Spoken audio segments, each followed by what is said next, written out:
Hello guys, magandang araw sa ating lahat. Guys, may bago tayong lulutuin ngayon guys. Ito guys, yung ating lulutuin, no? Uy, sarap! Siyempre, lagi tayong may gulay. Alam mo yun guys ha. Ayan, nirekta ko na lang yung aking menu for today. So ayan guys, alam nyo kung ano yan guys. Ayan ha. Ayan guys ha. Oh. Alam nyo kung ano yan. Ha? Ginayat-gayat ko yan guys. Tokwa.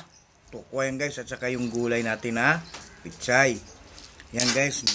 Kumbaga ang tawag ko dyan guys sa luto na yan, adobong pichay na ang sahog niya ay tokwa.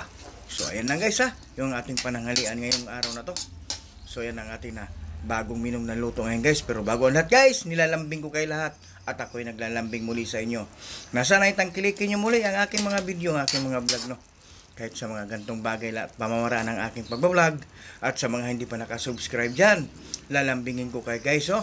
Sana mag-subscribe na kayo sa aking channel. At sana i-like and share nyo. At notification bell ay pakihindot na rin para maging notify kayo sa aking mga vlog. At lagi tayo magkakasama sa mga vlog natin kung saan man tayo naroon. Ayan, maraming salamat once again. Taos puso muli ako nagpapasalamat sa inyo lahat guys. Cyberpausoklop TV. At walang sawang tumatangkilik sa aking mga video, sa aking mga vlog. Ayan guys, so ako'y nagpapasalamat muli sa inyo. Maraming salamat once again sa inyo lahat yan guys ha. Ayan guys, maluto na to guys. Papatayin ko na to. At kakain na tayo guys ha. So, ayan guys, no. Kita nyo naman guys ha. Simpleng ulam guys, simpleng recipe sa murang halagang presyong kayang-kaya. Walang pa 50 pesos guys ang budget meal natin. Wala pang 50 pesos. May ulam ka na masustansya pa at masarap pa. So hanggang dito na lang guys ha. Thank you so much at God bless us all. And I love you all guys and see you by the next vlog.